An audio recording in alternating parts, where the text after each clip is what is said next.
Good morning, everyone. My name's Paul Jennings. I'm the project leader for the feral cat eradication program on the Dudley Peninsula. I've been in this role since the beginning of August. Previous to that, I was working on a suite of bushfire recovery projects on the western end of the island around threatened species protection and to develop more effective landscape control feral cat techniques as well. Before I start, I just want to provide a brief program background for the Dudley Peninsula Feral Cat Eradication Program. First of all, I guess I just want to acknowledge all of the landholders, community members, researchers, organisations and local government. It's been probably more than a decade's worth of work that went into the Dudley Eradication Program initially way back in 2010. So there's been a whole series of programs that have worked to inform how the Dudley Peninsula Feral Cat Eradication would be rolled out. And also I want to acknowledge past and ongoing community support and participation that we have for the program. I'll talk a bit more about that later in the presentation, but we have a really unique situation here on Kangaroo Island where we have high levels of support for managing feral cats and for eradication and for better domestic cat ownership and regulations. So there's 6 criteria that apply to species eradications programs, and these 6 points will really form the backbone and the foundation for the presentation as I move through. So first of all, the target species needs to be detected at low densities, so that's our monitoring and detection phase. And all individuals must be put at risk by the methods used. The population must be removed faster than it's being replaced. Reinvasion must be prevented, so that's through either protecting areas and upping our surveillance around biosecurity and the regulations that apply to that. The project needs to have enough support and funding, so that's both through legislation, but it's also through the partnerships that we need to deliver this program. And critical to all of this is community support for the program, and that's around engagement and participation. So first, I wanted to look at the monitoring and detection aspects of our project. So we need that high confidence in detecting target species. This will give us estimates of population, and as we introduce control and eradication, that decline. It also gives us information about the target species behaviour, how it moves in the landscape and how we can target it better. This can then inform our decision tools to remove those last individuals, or we can respond to incursions. A robust monitoring tool will be able to verify proof of absence, so that eradication success. How we're doing this is using really intensive camera monitoring arrays. We also rely on community reports, so through the Feral Cat Scan app. And we're looking at other options that can complement these 2 tools, and that's through the use of detector dogs, which are being used elsewhere in Australia to verify eradication. So places like Dirk-Hardwick Island, which is one of the largest eradication success stories in the world. So having large numbers of cameras in the landscape is pretty hard to manage. It takes up a lot of time. To overcome that, we've introduced efficiencies to our monitoring and detection parts of our project. So 4G cameras are now linked to Avorta AI image recognition software. We currently have 210 cameras in the field. You can see on the image on the top right or left of me, but the camera locations. And we're currently looking at getting 100 additional cameras into that landscape to optimise that overall design to fill the gaps and give us high confidence of detecting cats if they're present. We're also going to be extending that camera array west of the barrier fence to provide that buffer zone to prevent reincursions. So like I said, we need to ensure that we can detect cats at very low densities as the eradication progresses down to the last few individuals. The advantages of the Avorta and 4G link system is that images are processed in near real time, and this has amazing efficiency savings in terms of what we were doing before, which is going out to all cameras, pulling out SD cards, sorting through tens, often hundreds of thousands of images. Now it's basically we can log on in the morning, we can look at activity over the previous night, we have near real information on cats, where they're present, and then we can develop strategies to remove them. The Avorta software is getting better all the time. It's extremely accurate. It's better at detecting cats than what humans are, slightly, but it also has higher false positives, which means it thinks there's cats there, but they're not. But our team is continuing to work with the model to train it, so tagging images each day, and it's only going to improve its accuracy over time. So for control, we need to have all the tools and techniques available to us to achieve eradication. Our knockdown tools, which are our primary tool that we roll out at the beginning of programs such as this, need to reduce the population by at least 80%. And then our mop-up tools, our more specialised and targeted tools, need to be highly effective at removing those last few individuals. So the tools that we currently have in our toolkit, so cage trapping and baiting are our primary knockdown tools. And we'll have a look at some of our cage trapping and how that's been set up in the next few slides. Baiting is primarily a technique that we use in areas that are difficult to access. So our southern coastlines, on the Dudley in particular, we have large areas of continuous vegetation that are in conservation reserves and also on heritage agreement properties. Difficult to access, inefficient to trap. So baiting can provide that initial knockdown tool. We use padded foothold traps as well where we're allowed to. They're a knockdown tool and also a mop-up tool. Foothold traps are probably one of the primary tools that have been used for successful eradication everywhere in the world for feral cats. So they're one tool that you need to have in your toolkit, and we're making them more efficient as well through some of the technology that we're using. Felix grooming traps, they're both a knockdown and a mop-up tool. Primarily we use Felixes in areas that are difficult to access. We know they're corridors of cats moving through the landscape. They're places we can't get to easily, so we can set these up. They can run for a period of time and to continue targeting cats as they move through the landscape. So some of the more specialised tools that we're looking to use are around shooting, which is both spotlight and thermal, which I'll touch on shortly. And bailing dogs, which is not a new concept, but it is relatively new for Australia. It's being used elsewhere for other species eradications and for feral cats. But it's one of those tools that is also highly specialised as well. So efficiencies in trapping. So I'm not sure if most people may have heard, we've done quite a few media releases and posts in the last few months, but we've recently, over the last year and a half, been using a trap monitoring system. It's from a company out of New Zealand called Encounter Solutions. It's allowing us to operate at scales with trapping that we were never able to achieve before. You can see the map on the Dudley Peninsula there, all our trap sites in the pinky purple dots. And then the yellow sites are where this technology has listening stations. So basically what happens is, we have a hub, which is in the top left corner. So that's basically a 4G or a network connected listening station or hub. So that operates from a high point on the island. And then sensors are attached to traps, so that you can see the cage traps lined up there on the right-hand side. The hubs and traps communicate with each other through VHF. So using VHF, it's very low power.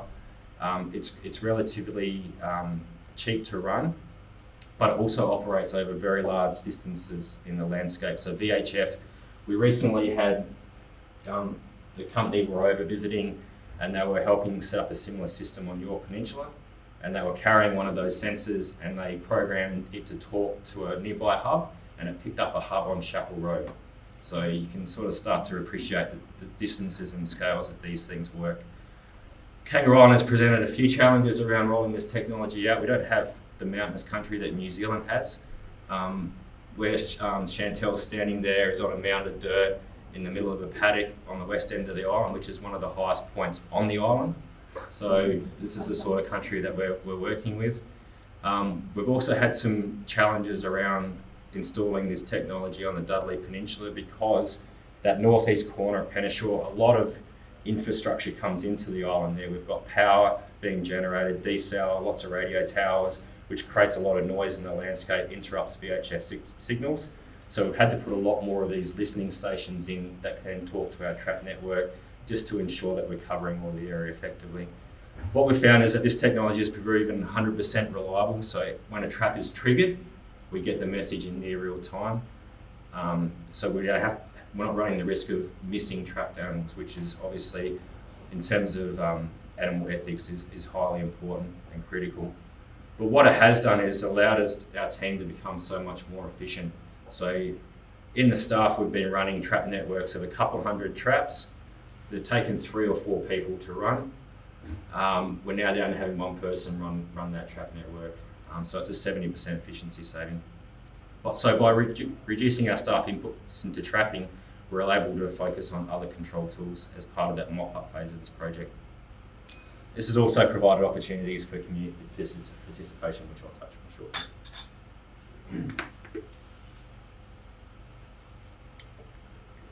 So we've seen some game-changing efficiencies introduced into our ground shooting programs. Typically, we've previously used spotlights for this purpose, but with, I guess more recently, the feral pig eradication program, this has enabled our control tools to come ahead massively. So with through the aerial culling of feral pigs on the west end of the island, we're now able to apply this technology to the eradication program on the east end of the island and more broadly across the island as well. So it's a very specialised skill set. It needs to be in the right hands, but it's highly effective. I guess what it does is it doesn't alert the cats to your presence. So spotlighting, they can learn behaviour, they can become shy, that they can become more, they can avoid those sort of situations. With thermal, the hunter itself is relatively undetectable. And we're looking at other ways that we can increase that efficiency and that effectiveness further as well. So use of thermal drones combined with a shooter and dogs as well, which will represent the next efficiency leap. I think if you typed in on a Google search, feral cat control Felixes will pop up probably as number 1.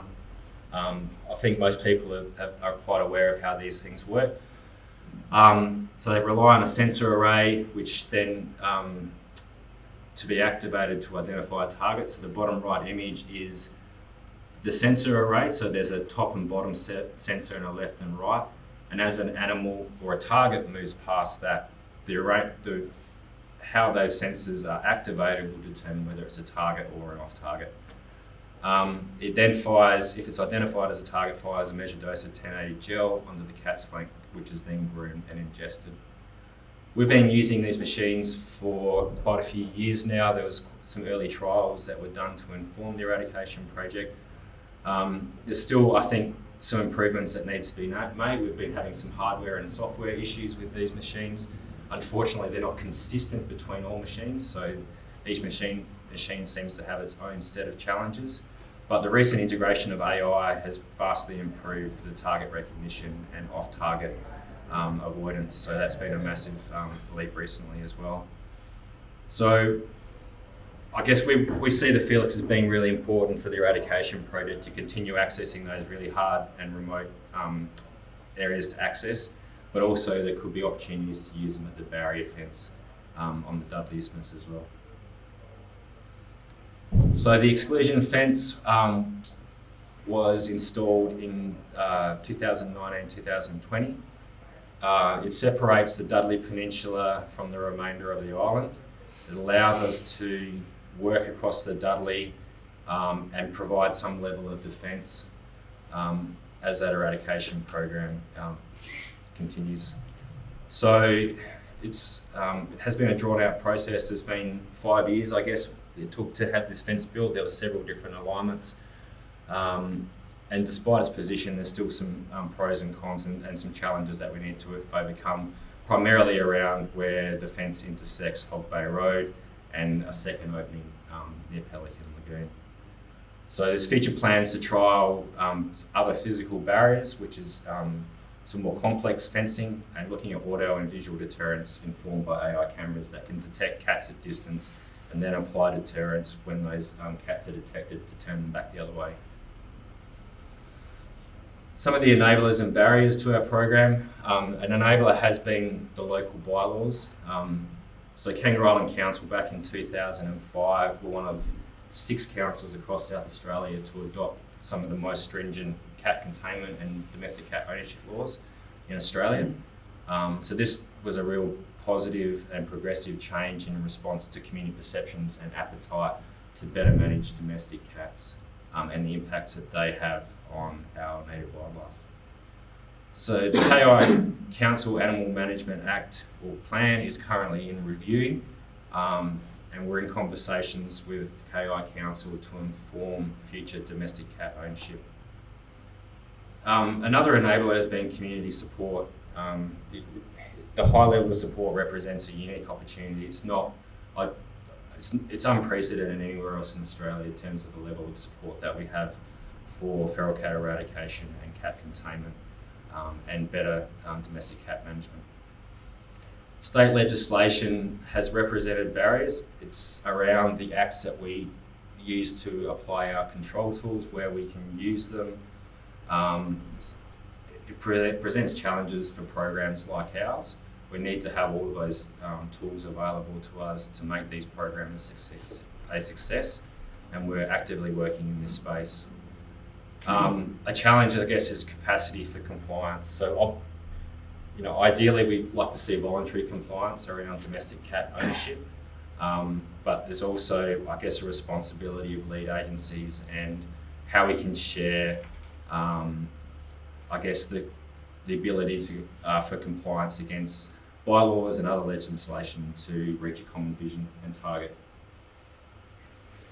So I wanted to touch on some of the community support. So this goes a really long way back. So back in 1993 and again in 2005, there was a KI Cat community survey run by KI Council to gather data on the support of those initial trial state bylaws. So those were those stringent cat containments. So desexing, breeding, containment, microchipping, and the number of cats that can be owned on a premises.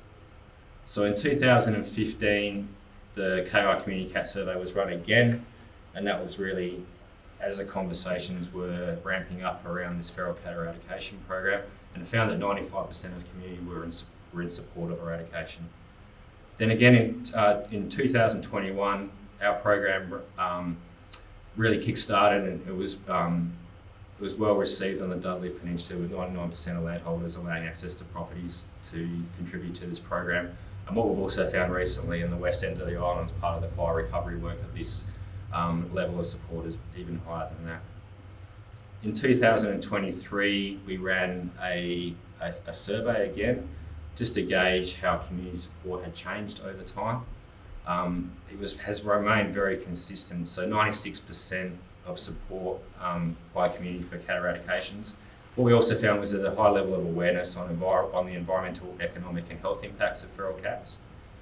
There was also a free text option as part of this survey, so these weren't prompting questions, but people provide comments on other aspects of domestic cat ownership and feral cat eradication. And what we found was that there was 48% of participants supported a total ban on cats across Kangaroo Island. So as an unprompted response, that's really encouraging, I guess, for us to really embrace this conversation with community and KI Council in the future. 32% supported current domestic cat management, 10% observed non-compliance, and there was a very low number, 2% of participants, respondents, that said cat ownership was a right. So I feel this represents a unique opportunity to capitalise on this support and momentum that's broadly across the community. Like I said, it's not represented like this anywhere else in Australia. KI is a unique opportunity, and I feel like it's a great time to start having these conversations around, how cats fit on Kangaroo Island in the future.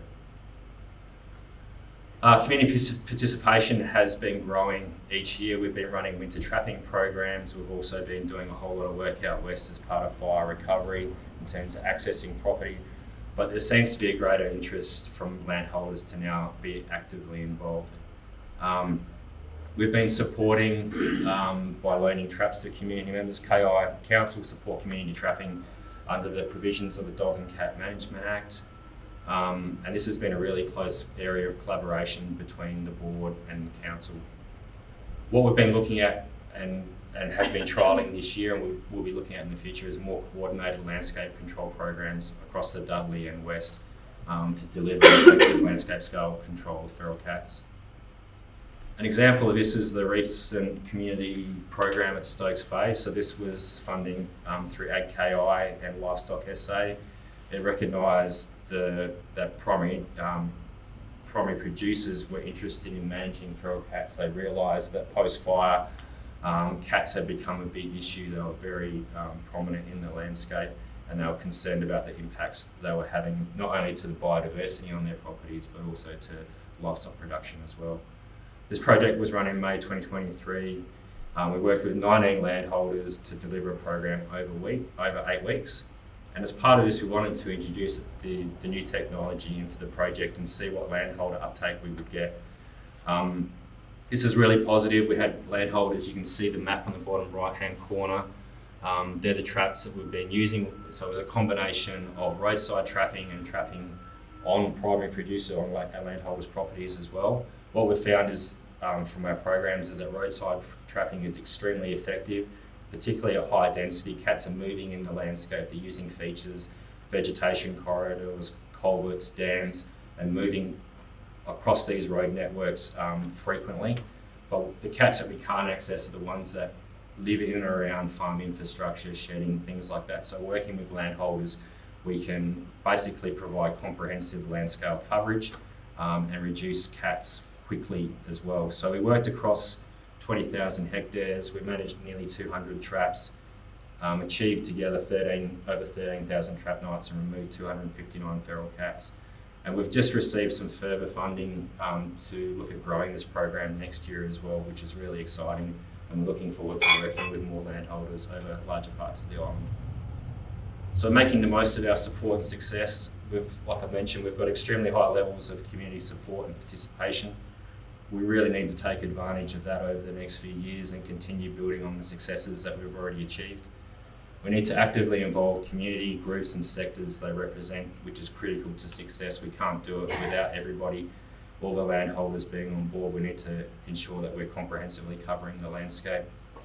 We need to continue working with and develop stronger relationships with program partners such as KI Council.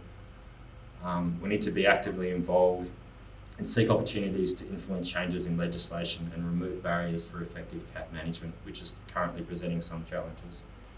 And we need to continue to attract funding and lead the development of solutions that contribute to eradication of feral cats on large populated islands and elsewhere in Australia. Thank you.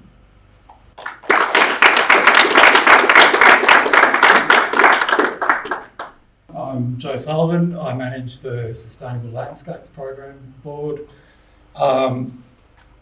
That includes the water program, the native nursery, and also our sustainable agriculture program.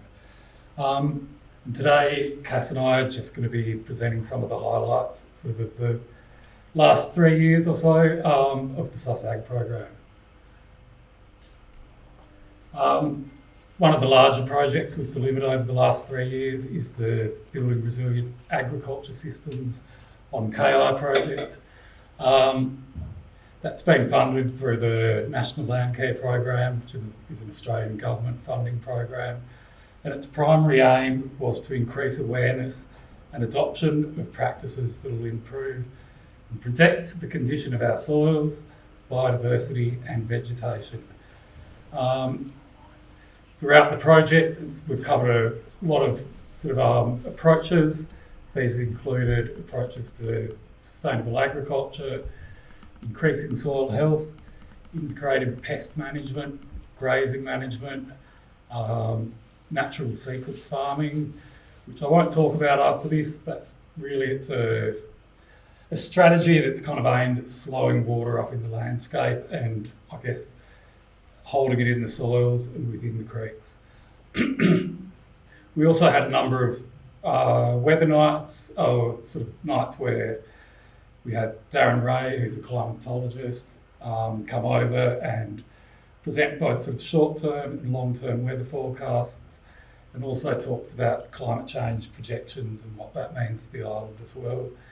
And then there was also some sort of knowledge and sort of information provided around tools and technology as well. So I guess a bit of a summary of the outputs of the project. So over 3 years, we delivered 4 field days, 10 workshops. These were attended by sort of nearly 400 people, which is great. Sort of on that, I think something that was really pleasing was over the life of the project, there was a really good increase in numbers of people who were turning up at events. But more importantly, the variety of farmers that were turning up increased as well. So I think that was a real indication that we were learning about what people wanted and starting to present sort of workshops, etc., that were of interest to a wider range of farmers on the island, which was really good. We also set up a number of 8 on-ground demonstration sites across the island. Probably most important, there were also over 100 one-on-one sort of, I guess, visits with landholders where advice was provided. What's really important about that is the workshops. You get specialists over, they, I guess, increase the knowledge and they introduce people to land management practices and strategies. The one-on-one interactions is where we help the farmers and landholders actually implement those, so they're really important. On top of that, there was a whole lot of communications materials produced, guides, fact sheets. We sort of developed web pages, lots of media releases and social media posts, etc. Right, I'm just going to sort of dive into a bit of the soil health work that was done through the project. Probably one of the most interesting parts of that was the 4 demonstration farms that we set up. There was an expression of interest sort of put out to the public, and out of that, 4 farms were selected. These are located in the hundreds of Duncan, McGillivray and Seddon. They also represent a variety of soil types, which is really good. So I guess they were demonstrating practices on different soil types and I guess getting a better understanding of how you actually sort of implement things on that variety of soils. All the demonstration farmers were mentored by Kim Deans, who's a New South Wales-based agriculture coach who specialises in soil management, and also sort of on a number of occasions throughout it, Dick Richardson came over and also worked with them on, I guess, changes they could make to their grazing sort of regimes and how they approach that, and sort of building their knowledge on sort of animal nutrition and management of pastures as well. What's really important though was with these demonstration farms, we didn't tell people what we wanted them to do.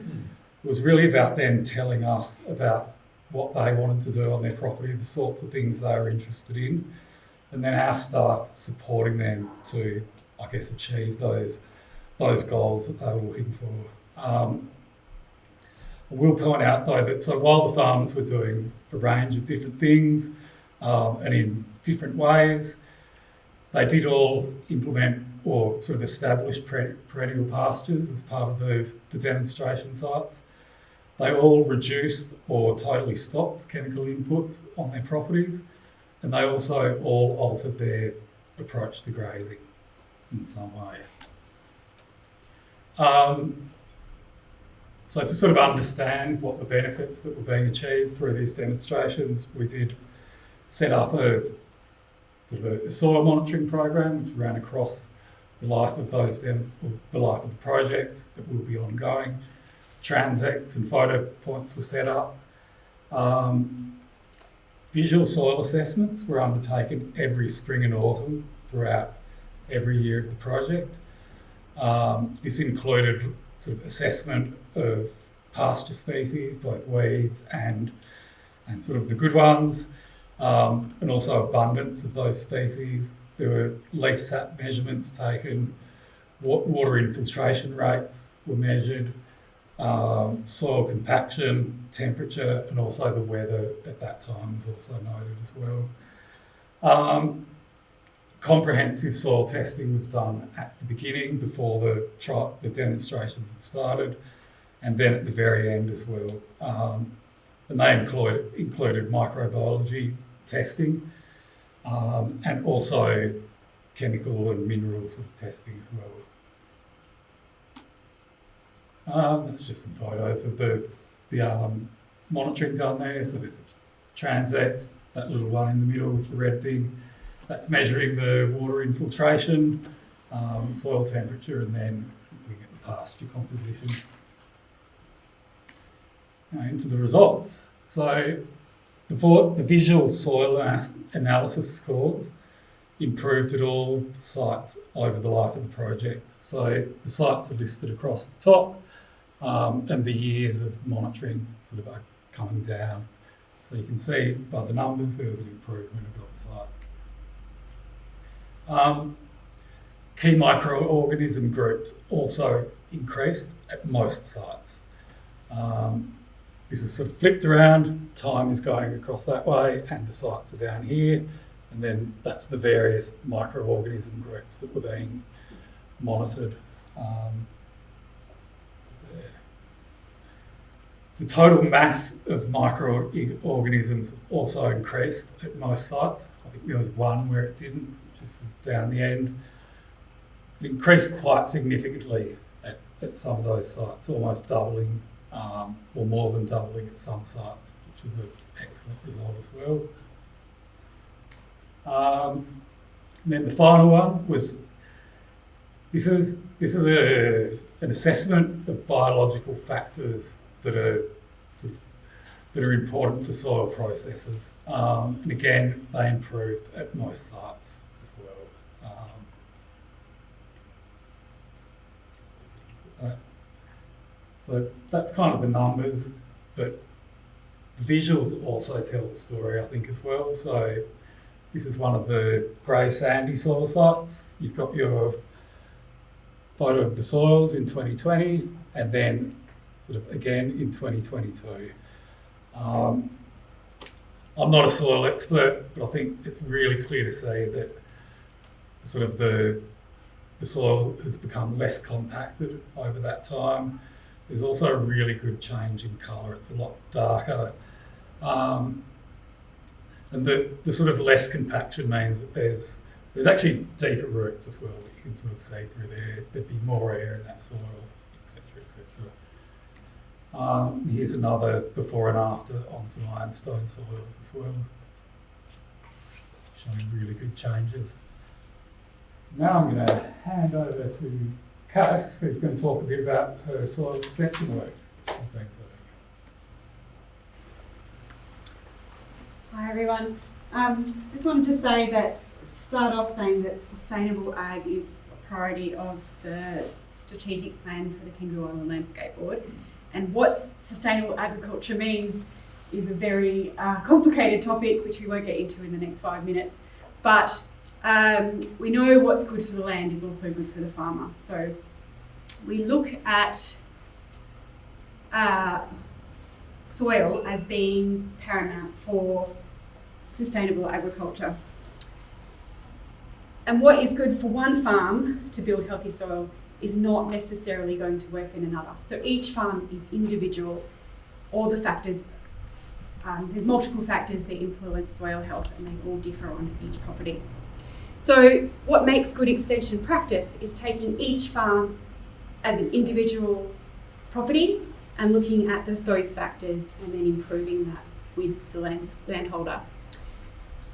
As the soil extension officer, I have a few key deliverables in the next 6 months, which is extension practice, so working with farmers, demonstrations, which we have about 6 happening at the moment, education and the materials that go with that education.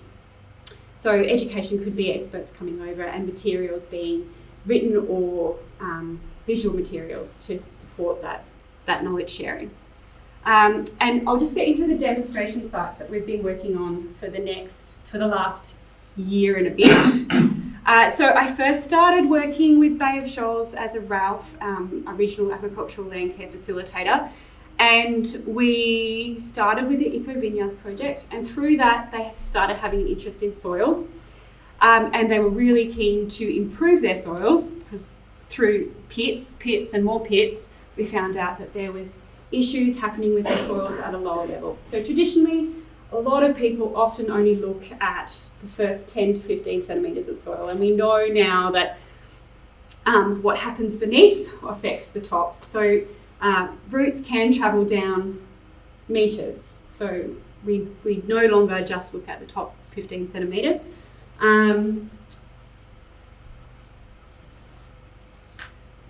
So now we're looking at some compost trials at Bay of Shoals using materials that we can find on island, and then also how do we put that out. We've put a probe in at Bay of Shoals, and we've put a probe in at Woodlana, which is a cropping property up at the end of Springs Road. And this is used for monitoring, but it's also used to help landholders make better decisions about their property. So whether the soil is waterlogged, when to plant, when to water. So Bay of Shoals has decreased their watering massively in the last 12 months. We work with a whole range of ameliorants. So we use biology. You can see this is one of the biology tests that we do. We work with salty soils. Some of the farmers have got into the biochar and they're testing that on soils that have low cation exchange capacity. We've worked with the golf course, which had a great result with just building microorganisms in really, really sandy marginal soil with a pH of like 9. And we also work with acidic soils. We've done soil testing with PIRSA, with pH, and we've also travelled on the mainland working with a network of soil extension officers and their farmers to figure out what works for them and how they implement those changes. So with each site we do a really comprehensive chemistry analysis of the different layers of soil. So in short of pits, we dig holes and look at what's happening at the water underneath the soil, and what's waterlogging is massive. It has a massive impact on pastures. So understanding that water, that groundwater, and what it's doing, and then creating tailored approaches to improve those pastures, and yeah. Multiple ways of doing compost, and all measured by visual soil assessments, chemistry analysis, biological testing, and physical soil analysis. So looking at pits and the way that soil changes over time. We've had, as Joe mentioned, we've had like a range of experts come over to the island. My favourite has been Joel Williams, mainly because he looks at individual situations or individual properties, the biology, the chemistry, the plants, and the physics, which I think is really important. These are some of the take-home messages that we try to get farmers to think about when they are tailoring their own intervention or change on their property. So we don't come up with an idea and try and get farmers to buy in to the recipe that we prescribe. We try to work with individual farmers, find out what their limitations are, and then work with them to come up with a solution.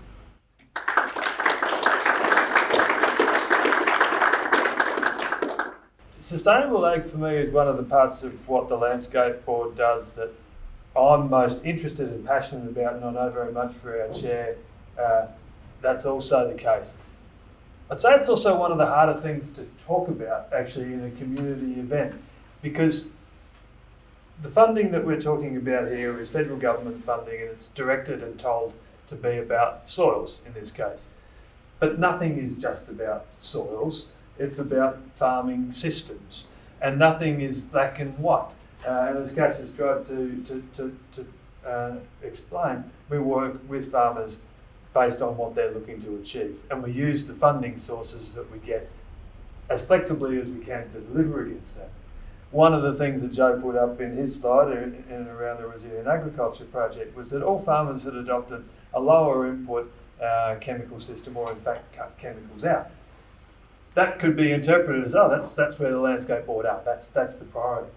It's in fact not the priority. The priority is to work on greater levels of on-farm sustainability, whatever that looks like. We were at Carly and Adam Buschenschutz's property yesterday, nominally looking at soils. Adam explained to us when talking about that he's changed his inputs, but those inputs haven't reduced. He's just changed his inputs. They're still using a series of different chemical fertilisers in order to achieve the outcome that they're looking for, which is in and around perennial pastures and constant cover. So I guess the thing I'm wanting to express is that in our sustainable agriculture space, nothing is black and white, and there's no one set position. The other thing that is really important to me, particularly I imagine in an audience like this, primarily as community members, it probably comes from the conservation background. Forgive me if I'm wrong. Again, it is very much looking for the interaction between conservation outcomes and agricultural outcomes. So again, going out to Carly and Adam's place, one of the things that we saw as we're driving around is massive amounts of strategic revegetation that they're conducting, which from a conservation perspective, you call a nature corridor, he's calling it a shelter belt, but they're delivering one and the same in terms of the outcome. By capturing water and holding water in the landscape, there's environmental benefits that flow from that. By moving towards a perennial cover crop and the different changes, there's environmental benefit that comes from that. So I guess just really wanting to try and reinforce that there is no one position. Sustainable agriculture is what's delivered by all farmers. It just there's different ways of delivering that. And I think that the position of the board is to work with an extension focus, which is who wants to work with us and what do you want to work with us on? And then we'll tailor solutions to that effect. Well, you know where we are. My name's Will Durack. If there are things that you're really passionate about and you'd like to see the landscape board doing, or you'd recommend are worth us looking at, if there are things that you're uncertain about, if you don't know where your levy's going and you'd like to know more about the pest management that we're doing, if you're uncertain about where the weed work is happening and you're feeling like there should be a greater focus over here, we're just next door to Cactus. You can reach me directly through the landline at the front office, and very keen and willing to have direct conversations with people in the community to help us understand what we should be doing. I'd just like to thank those who made the effort to attend this morning. So thank you for coming, and thank you from the landscape staff for their great presentations. They were very good. Thank you. Well done.